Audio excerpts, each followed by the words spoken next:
Assalamualaikum warahmatullahi wabarakatuh. Dalam video kali ini, saya akan menjelaskan presentasi untuk memenuhi tugas ujian akhir semester Cloud Computing. Saya Siska Dia Ayu Pramesti, TI 4B dengan NIM 203307019. Oke, untuk soal yang pertama yaitu apakah pengertian dari virtual machine dan contoh jenis virtual machine. Untuk pengertiannya sendiri, virtual machine adalah sebuah software atau perangkat lunak pada komputer yang mempunyai fungsi seperti komputer fisik dengan komponen pembangun yang lengkap. Perangkat lunak ini bisa melakukan aktivitas seperti komputer pada biasanya, membuat file, pembaruan sistem, menginstal aplikasi, menjalankan program, dan lain sebagainya. VM juga bisa digunakan untuk menginstal dan menggunakan operating system yang berbeda dari sistem operasi hardware tersebut. Setiap virtual machine akan menjalankan sistem operasinya sendiri dan berfungsi secara terpisah dari virtual machine lainnya. Bahkan jika semuanya berjalan di perangkat yang sama, misalnya kamu bisa menggunakan virtual machine dengan sistem operasi Linux pada komputer Windows dan sebaliknya. Untuk jenis-jenis virtual machine yaitu ada proses virtual machine dan sistem virtual machine. Untuk pertanyaan yang kedua yaitu pengertian dan istilah-istilah Docker. Untuk pengertian Docker adalah aplikasi untuk menyatukan berbagai file software dan pendukungnya dalam sebuah wadah atau kontainer agar memudahkan proses pengembangan software. Docker adalah platform atau aplikasi yang bersifat open source untuk memasukkan dan menyatukan beberapa file software yang disatukan ke dalam suatu wadah atau bisa disebut dengan kontainer. Kontainer tersebut nantinya akan membuat kumpulan image yang berisi data konfigurasi dan file pendukung lainnya. Sehingga seringkali Docker digunakan sebagai solusi bagi tim developer dalam mengembangkan aplikasi di berbagai environment yang ada. Oke, untuk istilah-istilah Docker yaitu ada Docker image, yaitu kumpulan file yang menunjang sebuah aplikasi. Yang kedua ada Docker container, yang seperti dijelaskan tadi yaitu wadah untuk mengemas dan menjalankan aplikasi. Wadah ini mencakup kode, runtime, sistem tools, dan pengaturan. Kontainer hanya bisa mengakses resource yang telah ditentukan dalam Docker image. Untuk yang ketiga yaitu Docker client. Docker client adalah tempat di mana pengguna dapat mengirimkan perintah seperti Docker build, Docker pull, dan Docker run kepada Docker daemon. Untuk yang keempat yaitu Docker Engine REST API. Komponen yang digunakan untuk berinteraksi dengan Docker daemon. Komponen ini bisa diakses klien melalui HTTP. Untuk Docker yang selanjutnya yaitu Docker daemon. Docker daemon adalah proses pengelolaan Docker image, container, network, dan storage volume. Docker daemon menerima request dari Docker IPA dan akan memprosesnya. Itu selanjutnya adalah Docker host, adalah komponen yang menyediakan lingkungan untuk menjalankan aplikasi. Docker host bertanggung jawab menerima perintah yang diberikan Docker client. Untuk Docker yang selanjutnya yaitu Docker registry, yaitu wadah untuk menyimpan Docker image. Docker image akan memberi reaksi sesuai perintah yang diberikan. Misalnya, saat diberi perintah Docker push, Docker image akan didorong atau dibagikan ke registry Docker hub. Untuk yang terakhir yaitu Docker hub, yaitu layanan yang disediakan untuk menemukan dan berbagi Docker image. Oke, untuk soal yang nomor 3 yaitu jelaskan perbedaan virtual machine dan kontainer. Untuk perbedaannya yaitu virtual machine lokasinya resource dilakukan pada awal instalasi sehingga ada dua virtual machine yang digunakan resource-nya dan salah satunya kehabisan resource, maka virtual machine yang kehabisan resource tidak dapat mengambil resource dari VM lain.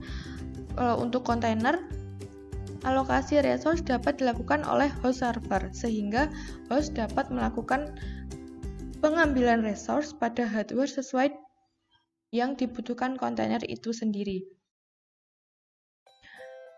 Untuk VM seringkali digunakan untuk kebutuhan hosting. Kalau kontainer dibutuhkan oleh developer yang ingin melakukan deploy aplikasi.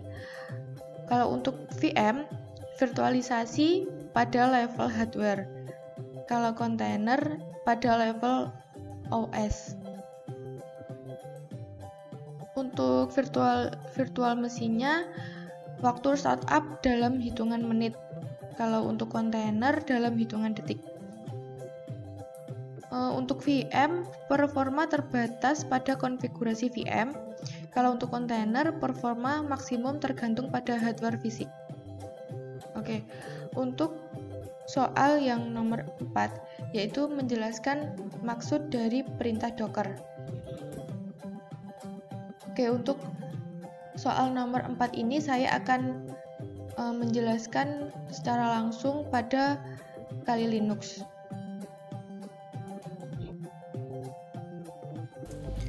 Nah, di sini kita akan memasukkan sandinya.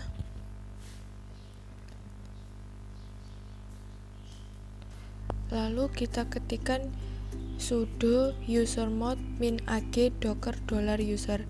Ini tujuannya untuk memasukkan user login kita ke dalam grup Docker ya.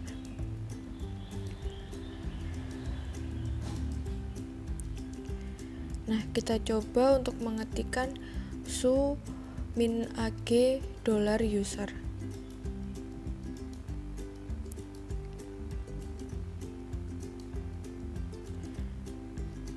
Kita masukkan sandinya.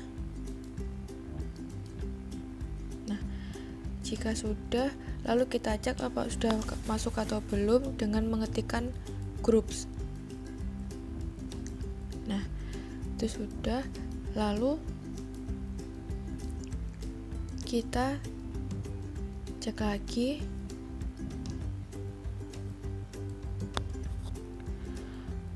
Docker PS-nya. Docker PS di sini untuk menampilkan daftar kontainer yang aktif ya. Lalu kita cek Docker versionnya. Dia menggunakan version 20.10.14. Nah, lalu kita cari Docker search-nya, itu pnm docker.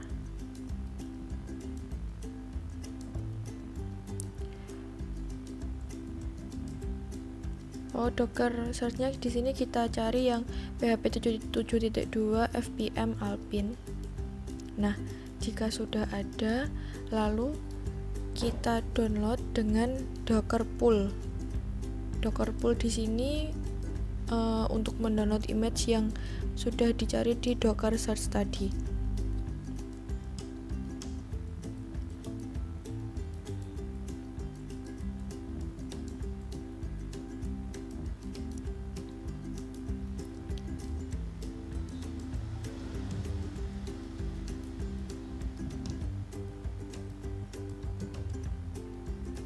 Nah, sudah. Lalu kita cek apa saja yang sudah di-download tadi dengan menggunakan Docker image.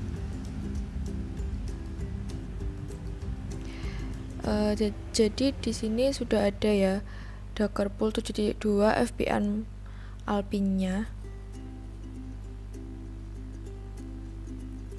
Lalu kita cek untuk kontainer aktifnya menggunakan Docker PS. Di sini kontainer yang aktif hanya satu.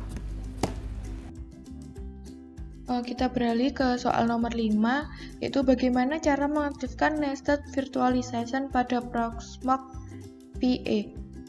Ini juga kita akan langsung demonstrasikan pada Proxmox.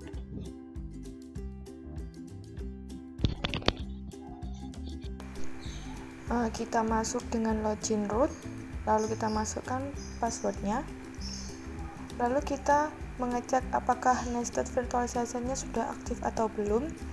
dengan mengetikkan cat/sys/modul/kvm_intel karena saya menggunakan prosesor Intel /parameter/nested.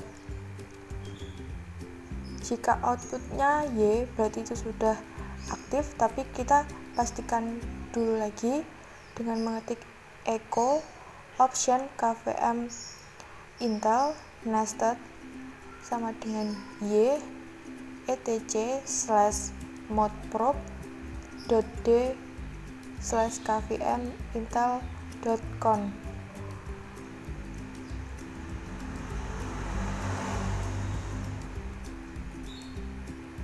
Ini tadi salah, kurang slash. Nah, kita beralih ke soal nomor 6, yaitu bagaimana cara untuk mereload modul kernel pada komputer berprosesor Intel. Nah, selanjutnya yaitu mereloadnya dengan mengetikkan modprobe -r kvm_intel. Lalu tekan lagi modprobe kvm_intel.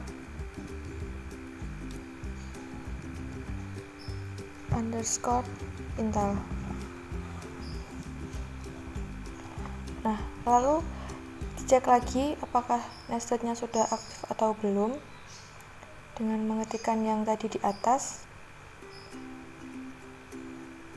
Nah, jika outputnya Y berarti sudah aktif.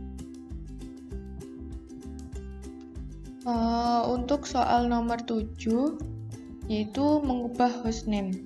Jadi, bagaimana cara mengubah hostname yang semula proxmox pnm menjadi proxmox2 pnm.ac.id.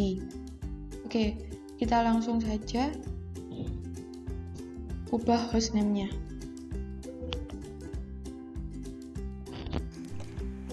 Di sini kita akan mengubah hostname-nya yang semula proxmox pnm menjadi proxmox2.pnm.ac.id. Kita ketikkan hostname ctl set hostname, lalu proxmox2.pnm.ac.id.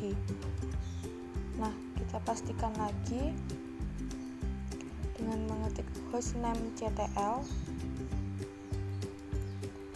Jika sudah terkonfirmasi benar, kita coba untuk melogoutnya. Nah, hostname-nya sudah diganti menjadi proxmox2. Kita coba login. Ya. Baik, itu tadi penjelasan-penjelasan soal dari saya. Bila ada kurang lebihnya saya mohon maaf. Wassalamualaikum warahmatullahi wabarakatuh.